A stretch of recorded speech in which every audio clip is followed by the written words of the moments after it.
One. Anthony Hartwig here with a YSN Poland Lady Bulldogs Coaches Corner, episode 8 with Nick Blanch. Nick, thank you so much for taking the time to join us today. Thanks for having me, Anthony. Man, do we have a lot to talk about when you talk about this district semifinal game against West Geauga. Let's just start at the top. You guys opened the game on a 9-0 run, and your first 5 field goals are from behind the arc. How happy were you with the way your girls came out in that game? Oh, you know what? Regardless of makes and misses, I mean, we were ready to play. We knew we had to be the more physical team. We knew we were outsized, but we always believe in heart over height. That's one of the slogans we use, and we really believe in that. I don't really care how big you are or how athletic you are. If you have the heart and to win, you're going to have a chance. And even though we started out great, believe me, that's a big lift for us mentally, and but we knew that was far from over. I mean, so the way the rest of the game played out, obviously, it was a great game, but that's what happens when you're a team like them. I mean, they live and die by the three. They all shoot it except one girl, and they'll shoot it from 3 steps behind the line. They don't care. And when they're missing, you can build your lead up, and you've got to take advantage of that. But when they start hitting, they get right back into that game really quick. But it was a physical game. We didn't back down one bit, and I couldn't have been happier for my girls. Like I said, your first 5 field goals from the floor were from behind the arc, and they weren't from your typical three-point shooter. I mean, Ella Harrell hit a 3, Morgan Kluchar hit a 3. When you're getting 3-pointers from girls like that, does that make you have like the little devilish smile, like this might be our night? No, actually, and the reason why is because I'm at practice every day. I see the kids. I know they can do it. So those weren't shots that they've never taken before, and all of a sudden it's like, wow, can you believe that? Like it's something where it's one of those things that when people want to talk about Poland girls basketball and all they think is we have, one player, that's fine. Go ahead and think that. We have one player that everybody knows about, but then we have a bunch of role players who do their job and make our team whole. And those kids aren't supposed to be the ones launching the threes, but if you're going to give them daylight, they're going to take advantage of it and pull the trigger. And I have no problem with that because I know they can shoot it. They have good form. They work at it, and they also work on the inside game and the attacking and things of that sort. So when they make them, I am not surprised. Hey, we go to the next play because it's something that we're not surprised happened. We see it in practice all the time. Your biggest lead of the game was 16 points, 35-19, somewhere around the second quarter. They go on a 10-0 run between the second and third quarter to cut it back to 6. It seemed like that was the story of the whole game. You would put up a lead, and they would just make enough plays to stay in striking distance, and then eventually they took their first lead of the game late in the fourth quarter with the 62-61. So talk about just that kind of flow of the game where you guys just could not put them away, but you kind of maintained the lead the whole time. You just couldn't put enough distance between you and them. Yeah, they took the lead right at the end there, under 30 seconds to go. And but that's like I was telling you earlier, you live and die by it. And we knew they weren't going away. We had a film on them where they were up by like 13 or 14 points.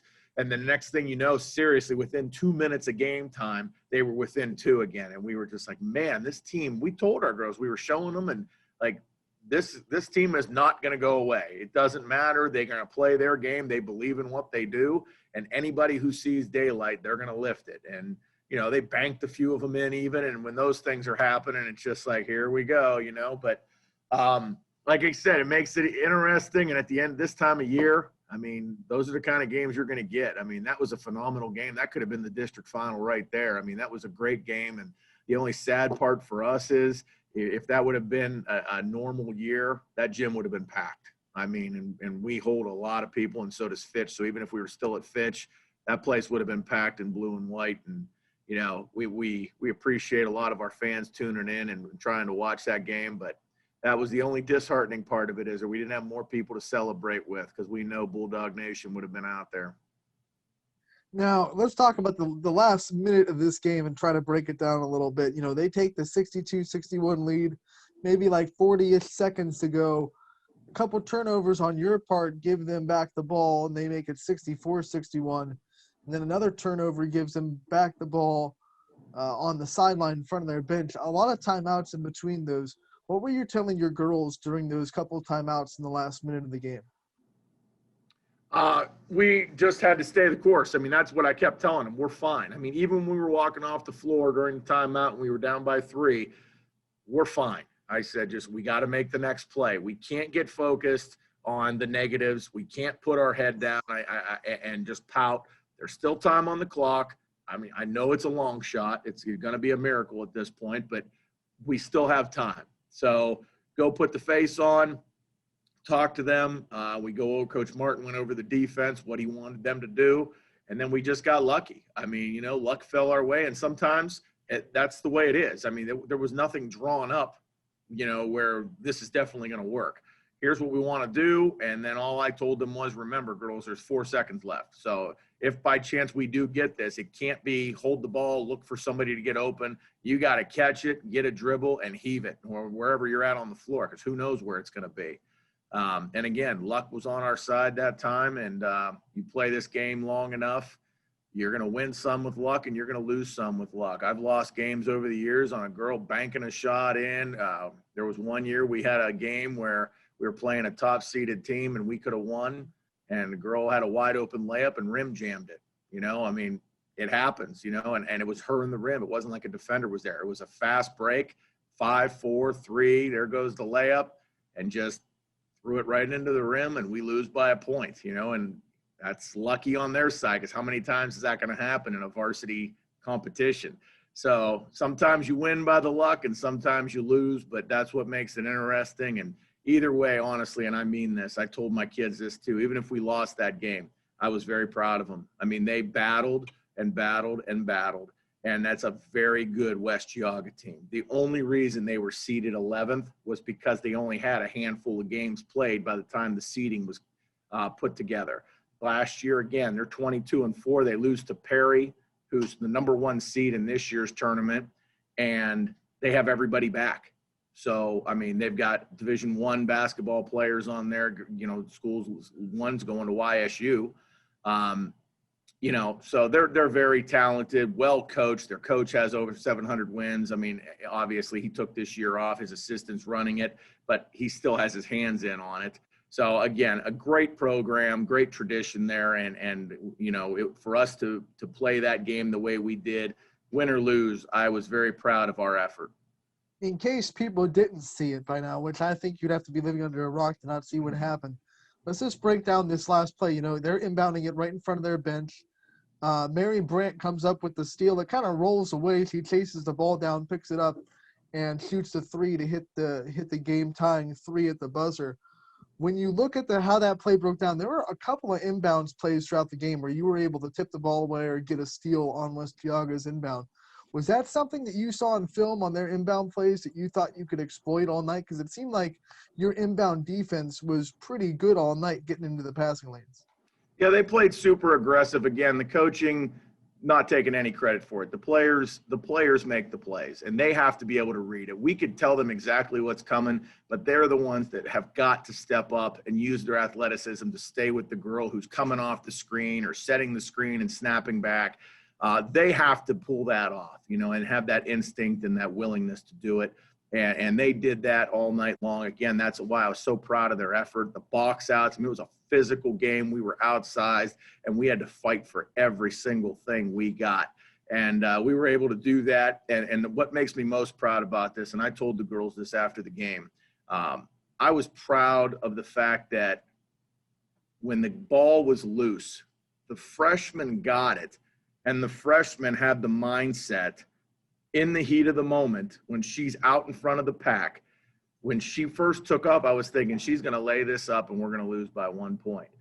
And she registered it, got the ball, took the dribble, pulled up, knowing we needed that 3, all within 3.5 seconds, and ended up making it, which was the icing on the cake. But even if she misses that shot, I am still so proud of the fact that that registered with her. That's maturity there. And she's only a freshman. She's learning as we go. And she's done a really nice job this year. I'm very proud of her. But that's not an easy play. And especially in the heat of the moment, panic sets in. And what do I do? And she didn't look to pass. She didn't look to lay it up. She knew what she had to do. And she went down, took a good shot, got into her form and knocked it down. But that's maturity right there. And we go over situations in practice quite a bit and talk about things and rep them out in practice, but nothing can replicate the actual game situation. So very mature on her part, and we couldn't be happier for her that it went in. Also, another thing about that is she knew where she was on the floor. I mean, she went to about this far from the three-point line to get that shot up. I mean, if she takes one more step, her foot's over the line, and that's a two. So knowing where you are on the court, also very impressive. Yes, absolutely. Like I said, the whole play all the way around, played hard. And like I said, that was just her moment right there, and she saved our season. I mean, we were not looking good right there, but made the play, knew what to do, and did it and pulled it off, and everything went our way. So I'm very grateful for that. That's a huge momentum boost. You took that momentum. You dominated overtime 14-3 to win by 11. How do you guys take that momentum, take that energy you have, but also kind of bottle it because you still have an overtime period that you have to go and play? How do you balance that? You have to use the momentum, but you can't let it kind of get out of control. Yeah, I agree. And that's the first thing I did. I started just telling them, hey, sit down. We're fine. You know, we got it. That was a big swing for us because one of their best players fouled out right before the end of regulation. So when she fouled out, that was big. And then, of course, their fans getting excited. They're jumping around on their sideline thinking it's over. Then that happened. And that was a complete turning point for them. I mean, as it would have been for us, too. But our belief and everything went sky high. We've got everybody still in the lineup. And then they just lose their, top player. And she's fouled out. And mentally, they just watch something where they're jumping around all happy and excited with their fans. And now they're going to overtime and have to refocus. So, yeah, we really had a 180 right there on both teams. And we did a really nice job regrouping and doing what we needed to down the stretch to make the plays. And it was big to start the overtime off with a bucket right out of the gate and get that momentum going our way. So, like I said, I'm just very proud of the overall maturity of our team. We were excited. We were able to settle down and take care of business. It was a crazy overtime because both teams opened the overtime with the and ones that they got the old-fashioned three-point play, and then you just took over. I think after that it was 11-0 through the whole period. You've talked about how proud you were of the team. Just talk about what that post game was like and that locker room was like after that win. Yeah, after that three-pointer for them, the three-point play, that was it for them. We outscored them 14-3 in that overtime period, like you said. But then after the game, it was just everybody was excited but relieved. Because down the stretch, it was some things that we could have at the end of regulation taken care of ourselves and missed some easy ones that we would normally have. But fatigue's setting in on both sides. I mean, we play an up-tempo game, but, at the end of it all, we realized, hey, we all pitched in on this. I mean, you're scoring 78 points against a team like that. I mean, that was a phenomenal basketball game, and our fight, our grit, it never went away. I mean, we really showed our heart throughout that night, and we were just all excited, jumping around on each other and just making noise in the locker room and enjoying to be there. I told them enjoy it that night, and tomorrow's a new day. We got to start preparing for what's next, and that's what we're doing right now. We're getting ready for the next chapter and seeing how we do, and again, we're at home, so we like our chances, and, we'll go from there. This team has always been fantastic at taking those wins and just moving on to the next thing. And I'm sure yesterday in practice, it was the same thing where it was a big win. They celebrated that night, but they were ready to go on Thursday to just take care of business because really that win doesn't mean much if you don't win a district championship. You got to take care of business. So what was late yesterday's practice kind of like? It was business as usual. We walked in and we did what we normally do, stretch, get hi to everybody. And, we did our practice, started our prep, breaking down what's coming our way. And then we did our practice. And at the end, the only reference about the game last night was just how special of a night it was. Something we're all going to remember, until we're long gone. I mean, we're going to take this one to the graves with us. I mean, that'll always stand out the way that played out. And, just how fortunate we are to still be at home. And it's what we've earned through working out throughout this crazy season. And we get the opportunity to play at home and have a chance to cut down our own nets, which has never happened in our school. And, we're really excited for that opportunity. But the only thing I wanted to comment about, that game last night was the effort. I just thanked them again for believing and really doing the best that they can. And again, just reiterated our toughness. I mean, the stats were done. I mean, we out-rebounded them by 15. I mean, that's saying something. We had 2 players with a double-double. Jackie had 31 and 12, and Morgan had 12 and 16. I mean, it was phenomenal on the glass. I mean, we had several others with 7, 8 rebounds. I mean, kids that are averaging 2, 3 rebounds. I mean, they just had that desire. And that's what rebounding is. You can't coach it. You could show them different moves and different spins or ways to attack. But at the end of the day, there's nothing to coach to say how to grab a ball, and how to handle it and whatnot. No, you got to just go get it. You got to have that drive. That ball is mine. I don't care who's in the way. I'm going to get it. And we did it that night. And at the end of the night, we out-rebounded a team way bigger than us by 15. That's significant. Let's talk a little bit about Marlington, about this game on Saturday. Marlington team, the 3 seed, this kind of worked out chalk in this bracket. They're in the EBC. They play the Salems. They play the West Branches, Canton South. Tough schedule. A lot of low-scoring games on that schedule, too. They're a really defensive, gritty team. What kind of things should Poland fans expect from Marlington and expect from that game on Saturday? Well, we know they're a great team. They've been a great team all year, and honestly, I respect the heck out of them. I mean, I follow them throughout the year just to see. I always try and keep an eye on everybody as much as possible. But personally, I'll be honest with you, I'm not going to cower away from what I said. I did not see them beating West Branch a third time. I just thought West Branch would pull it out this time, and I expected if we won, we'd have a rematch of last year's district final. But then when they knocked off West Branch a third time, that was really a big statement to me because, West Branch is obviously well coached, a great program as well. And I just figured, third time's going to be tough to knock them off. And they ended up doing it again. So that's just another big statement there. But we know what they're going to do. They're going to, come at us full court, mix up their zones and then trap us and try to, create chaos like we try to do. It's going to be an exciting game to call for you guys. And, whoever was there watching it, it's going to be up tempo. There's going to be a lot of action, and we just got to be able to handle the basketball better than they handle our pressure, and we should be just fine. But, at the end of the game, it's going to be a lot like what we just did the other night. It's going to be down to the fourth quarter, and somebody's going to have to play for 4 quarters. Doesn't matter what lead you have. The style of play that we have, we can go up, we can go down, and we'll be back, right inside that game, because our kids aren't going to quit, and neither are theirs. So, we're excited for the challenge, and we're even more excited to be doing it at home. 3rd straight district championship game that you guys are appearing in. Talk about how special that is and just how hard it is just to get to this game. It's incredibly hard. And you have people that will pick you to be there certain years, and other years, well, just try your best. They don't think much of it. And I'm going to tell you, it has been a battle, and especially this year with all these barriers and breaks and people contact traced out and trying to get consistency. And we have battled just like everyone else so much. It's been such a difficult season for all the area teams.